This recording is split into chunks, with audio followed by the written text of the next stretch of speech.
Luis del Pino es Radio Libertad. Comenzamos el repaso a las noticias a esta hora de la mañana hablándoles de la interpretación que está haciendo Pedro Sánchez del desastre de la Dana. El presidente del Gobierno se ha trasladado a Azerbaiyán para participar en la cumbre del clima que organiza Naciones Unidas. La llamada COP29 tiene el objetivo principal de recaudar fondos para la ONU con fines medioambientales, porque les falta la financiación necesaria para cumplir los acuerdos de París y concretar medidas para limitar el aumento de la temperatura global. Pues bien, ayer Pedro Sánchez quiso echar balones fuera y no hablar de los errores de su gestión, sino relacionar los más de 200 muertos de la Dana con el cambio climático. Más de 220 personas han perdido su vida en mi país y ellas son la razón por la que estoy aquí, para amplificar el mensaje del impacto que tiene el cambio climático y de que el cambio climático mata personas. Pero también estoy aquí para evitarlo. Ante esto, el líder de Vox, Santiago Abascal, ha publicado en Twitter una dura réplica en la que le dice a Pedro Sánchez que lo que mata personas es no construir las presas previstas, derribar las que hay y dejar que los ríos fluyan en nombre del clima, no limpiar los cauces de los ríos, no lanzar alertas a tiempo a la población, no acudir en su rescate desde el minuto 1, rechazar la ayuda internacional y la de los voluntarios, entre otras cuestiones. Santiago Abascal, por cierto, participará hoy en el programa Dando Caña de Alba Vila a partir de las 12 del mediodía y podrán seguir esta entrevista a través del Toro Televisión y Radio Libertad. Bueno, y no se pueden perder a las 12 Dando Caña. Será entrevistado Santiago Abascal, el líder de Vox. Ayer Sánchez, que carece de límites en su desvergüenza, se fue a la cumbre del clima a decir el cambio climático mata, han muerto más de 220 personas en Valencia por su culpa y por esa razón estoy yo aquí. No, tú estás ahí para chupar cámara y para seguir utilizando la excusa de una inexistente emergencia climática con el fin de saquear a los ciudadanos, como hacen todos tus casi todos tus compañeros políticos en todas partes de Europa, para vivir estupendamente jugando con el miedo de la gente. El cambio climático no fue responsable, evidentemente, de la demoledora Dana, de la demoledora gota fría de Valencia del año 57. El cambio climático no es responsable de ninguna de las otras 24 grandes inundaciones históricamente documentadas desde el siglo XIV en exactamente esa misma zona. El cambio climático no es culpable de lo que ha pasado en Valencia. El culpable eres tú, Sánchez, como te ha recordado Abascal. El culpable eres tú y todos aquellos que, pudiendo haber construido una presa en Cheste, no lo hicieron. El culpable eres tú y todos aquellos que resulta que decidieron que era muy ecológico no limpiar los ríos. Hay algunas fotografías demoledoras circulando en las redes donde se ve cómo todas las cañas que no se habían limpiado de los ríos y que fueron arrastradas por la riada forman presas, forman retenciones de agua que provocaron el desbordamiento hacia los laterales del río, mientras que aguas abajo pues no fluía lo suficiente. Estamos hablando de que por vuestras basuras progres, por todas esas basuras ecologistas basadas en una inexistente emergencia climática que usáis para saquear a la gente, ha muerto gente. El responsable eres tú y las políticas que tú defiendes.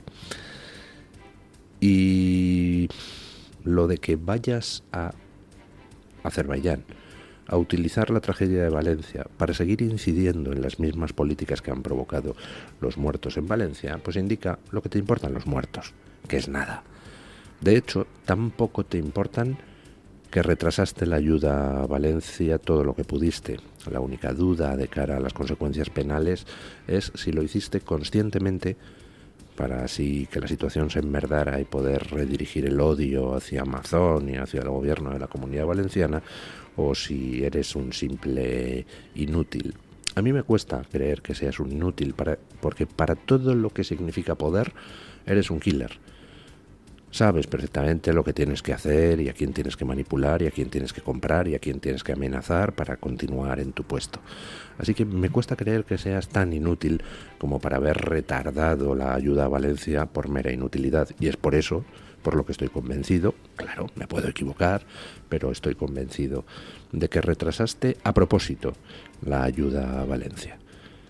Retrasaste a propósito la ayuda a Valencia para que pudiera ser utilizado el tema para ocultar toda la catarata de datos de corrupción que te tenían acogotado.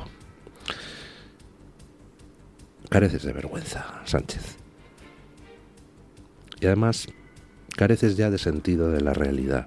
No te has dado cuenta de cómo ha virado el pueblo español y de quién es en estos momentos el objeto de sus odios, que eres tú, como máximo responsable de la ayuda que no llegó. Y mientras tanto, pues continúa el recuento de víctimas mortales. Ya están confirmadas 215. En 45 de los casos se ha tenido que identificar a las víctimas por el ADN. En 3 de los casos se las identificó pues estando en el hospital mientras aún vivían, es decir, murieron después de ser rescatadas, y actualmente hay 17 expedientes activos por denuncias de desaparición. Puede haber otros desaparecidos de los que no tengamos noticia porque no hay denuncia de desaparición, pero entonces el número, en principio, de posibles fallecidos final estaría por encima de los 230 y por debajo de los 240. Bueno, pero no son las únicas consecuencias. Ya hemos hablado de las consecuencias económicas devastadoras para la región y donde de nuevo Sánchez retiene las ayudas, y hay otras consecuencias derivadas de lo que pasó y que se manifiestan ahora. Escuchen.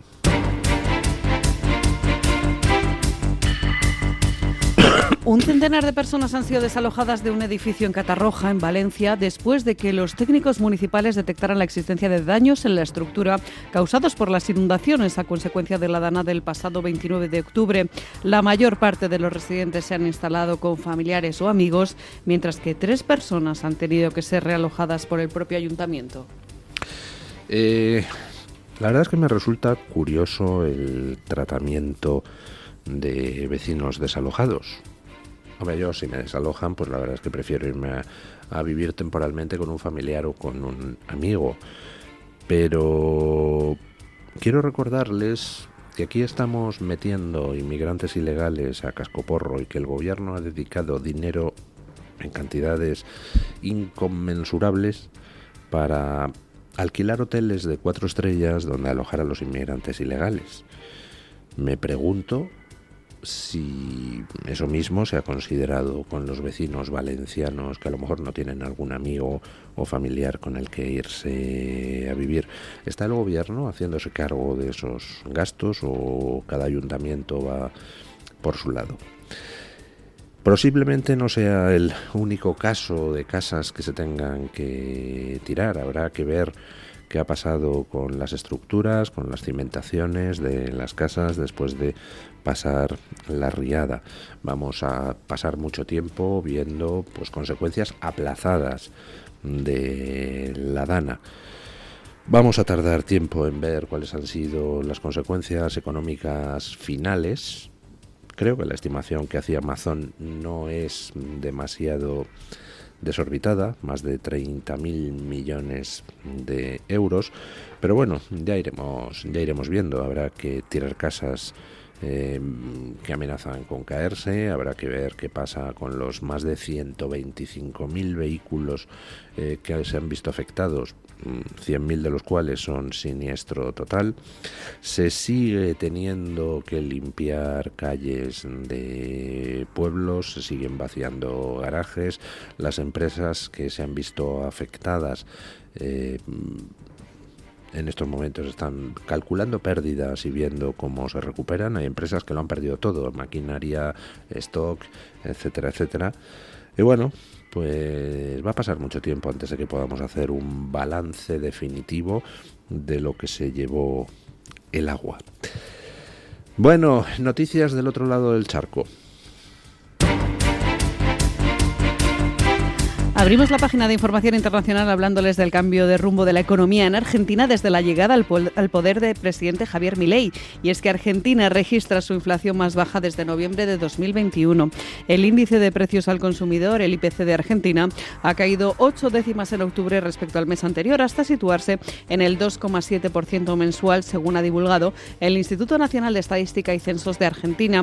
Así lo exponía el propio presidente argentino, Javier Milei, en un elogio a su equipo de reformas económicas que está haciendo historia, en sus propias palabras. Este trabajo enorme que ha hecho el mejor ministro de Economía del mundo, Toto Caputo, a quien felicito, lo hizo sobre dos pilares. Un ajuste en el equilibrio del Tesoro de 5 puntos del PBI, y nadie hablaba del problema de los pasivos remunerados que nos dejaron a un día y que podría haber quintuplicado la base monetaria justamente en un día, y nadie sabía cómo arreglarlo, y en una obra, digamos, que verdaderamente va a quedar en los libros de texto. De hecho, ya el caso argentino se estudia como el milagro argentino en muchas universidades muy prestigiosas. Lo que nadie sabía cómo arreglar, lograron en 6 meses desarmar la bomba de los pasivos remunerados y eliminaron un cuasi fiscal de 10 puntos del PBI, con lo cual, en términos consolidados, hicimos el ajuste fiscal más grande de la historia de la humanidad. Y a todos aquellos que nos auguraron que como consecuencia de esto íbamos a meter a la economía en una mega recesión que se iba a transformar en una gran depresión, también les cuento que en el mes de agosto el indicador mensual, digamos, de actividad económica, el EMAE, una proxy del PBI en términos desestacionalizados, alcanzó el mismo nivel que teníamos en diciembre. Por lo tanto, zurditos y keynesianos, game over. La inflación registrada es la menor cifra mensual desde que Javier Milei asumió la presidencia del país. Salvo ligeros incrementos en julio y agosto, la inflación ha caído muy notablemente el último año, dejando atrás porcentajes de hasta 2 dígitos que se registraban a comienzos de 2024. Porcentajes de 2 dígitos de inflación mensual, ¿eh? Bueno, Milei ha logrado reducir la inflación de tal manera que cuando entró, creo que estaba la inflación anualizada en el 1.400%, o sea, una barbaridad. Y ahora, pues está por debajo de 100%. Bueno, en fin, todavía está lejos de completar la tarea, pero vamos, va camino de devolver la inflación a niveles manejables. Y lo ha hecho sin que entre en colapso la economía. Y lo ha hecho fundamentalmente atacando el principal de los problemas de los estados occidentales, que es el gasto público. A mí hay una cosa que me lleva a los demonios, y es cuando desde la izquierda progre y desde la derecha progre nos dicen que claro, que hay que equilibrar las cuentas públicas y que entonces eso exige aumentar impuestos porque no se puede tener un déficit permanente que crezca hasta extremos estratosféricos. Claro que no se puede tener un déficit permanente, claro que hay que equilibrar las cuentas. Es más, sería deseable que el Estado ganara más de lo que gasta para poder así bajar más impuestos. Pero, oiga, es que para equilibrar las cuentas hay 2 vías. Tratar de aumentar los ingresos, es decir, seguir esquilmando a los españoles, o tratar de cortar los gastos. Tratar de cortar todos los gastos improductivos. ¿Por qué siempre eligen la primera vía, la de subirnos los impuestos? Para seguir manteniendo todos sus chiringuitos infectos y seguir tirando el dinero a expuertas. Lo que ha hecho Milei ha sido entrar y empezar a ajustar por el procedimiento correcto, que es, ¿cómo dice usted que hay aquí una fundación donde hay 1.300 tíos trabajando sin hacer nada productivo y que le cuesta al Estado no sé cuánto? Fuera la fundación.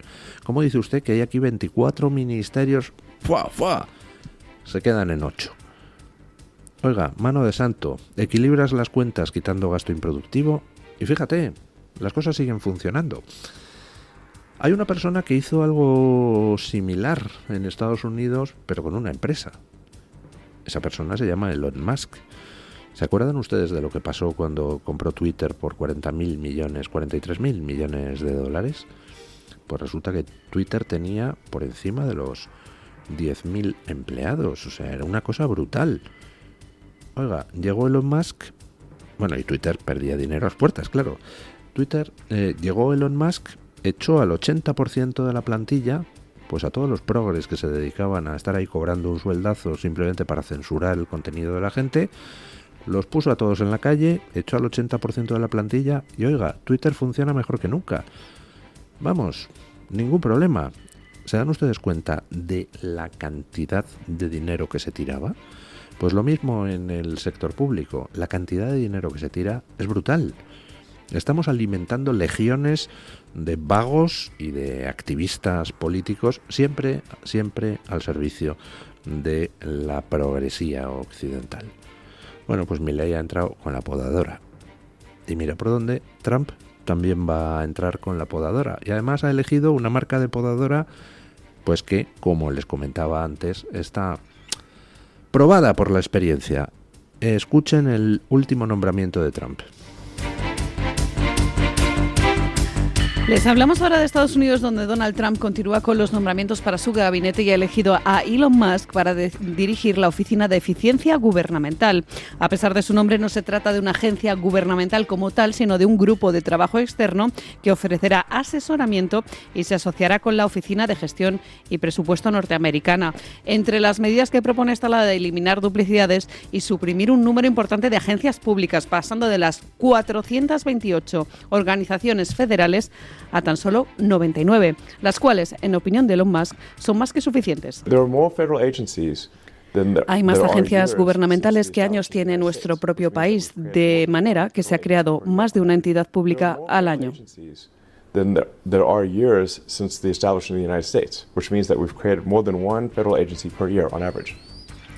Otro nombre que hemos conocido de la nueva administración Trump es el de Vivek Ramaswamy, el empresario que compitió contra él en las primarias republicanas y que también formará parte de esta oficina de eficiencia gubernamental para encargarse de desmantelar la burocracia y reducir el gasto público. Bueno, creo que nos vamos a reír extraordinariamente en los próximos meses y años, porque Donald Trump ha lanzado esta oficina de eficiencia gubernamental, que no va a ser parte de la administración, sino una especie de organismo asesor. Ha lanzado esta oficina con el fin de meter la podadora de Milei, la podadora de Elon Musk en Twitter, empezar a recortar. Y ya ha anunciado Elon Musk que pues van a hacer la adecuada campaña de marketing, siempre poniendo todos los informes en las redes para total transparencia. Esta agencia gubernamental se gasta tanto, tiene empleados a tantos, lo que ha hecho en los últimos años es de lo cual es útil esto y esto. Y va a instituir una especie de premio, una especie de top 10 de los gastos más infames y más injustificables que vayan detectando. Y en Estados Unidos, pues la legislación es mucho menos restrictiva que aquí, con lo cual el gobierno americano puede recortar agencias gubernamentales, pero vamos, sin el más mínimo problema. Ahí no hay problemas de, oiga, yo es que tengo el puesto para toda la vida. Pues no, usted no tiene el puesto para toda la vida.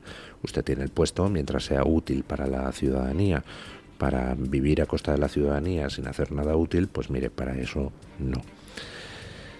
Bueno, ¿por qué nombra a una dirección bicéfala Elon Musk y Vivek Ramaswamy? Bueno, pues un poco porque los dos representan más o menos lo mismo, el espíritu emprendedor.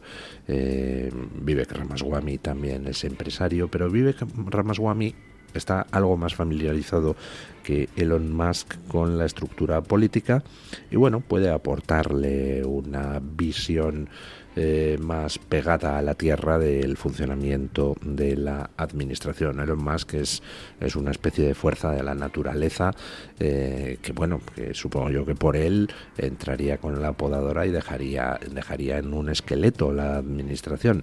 Y hay cosas que bueno, pues aunque sean ineficientes, hay que mantenerlas en un estado.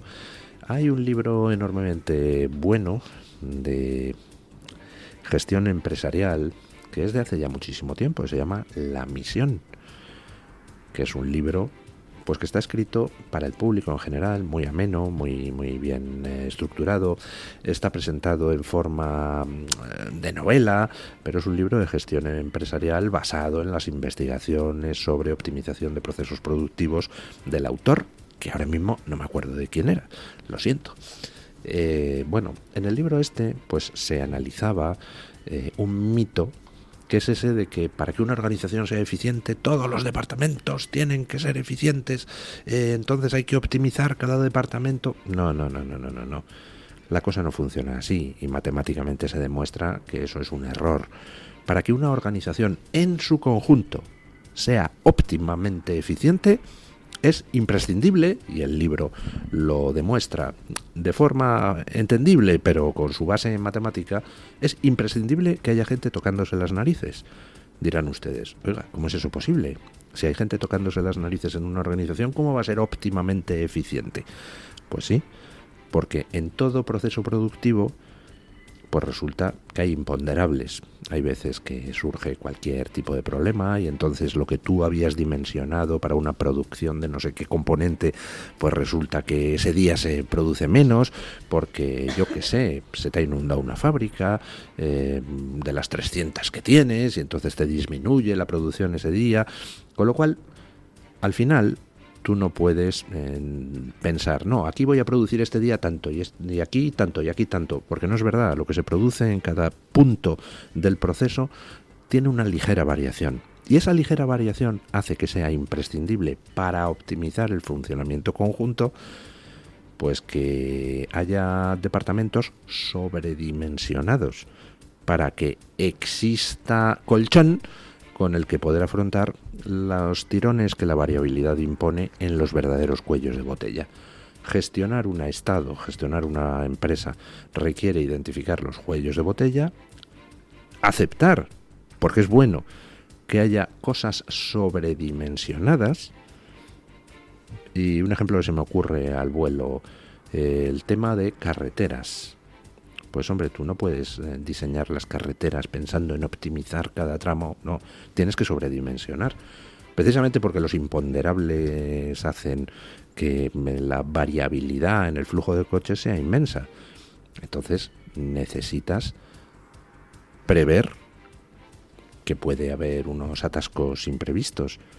Y al final, por intentar optimizar demasiado y ahorrar demasiado en carreteras, resulta que en atascos te gastas muchísimo más dinero y al final, pues eso redunda en menos impuestos, con lo cual te sale más caro.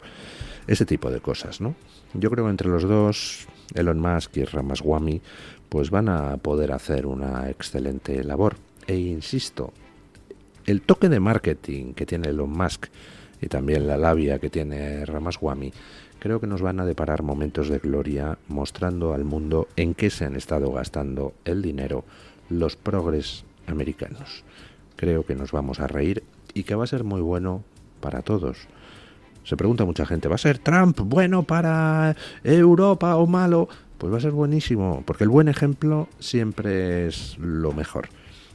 Y el que se desnuden las vergüenzas de los progres que han estado viviendo del dinero ajeno mientras hacían activismo político, pues va a ser enormemente útil, primero para desenmascarar a los progres que tratan de arruinar Occidente, y segundo, para ver si cunde el ejemplo.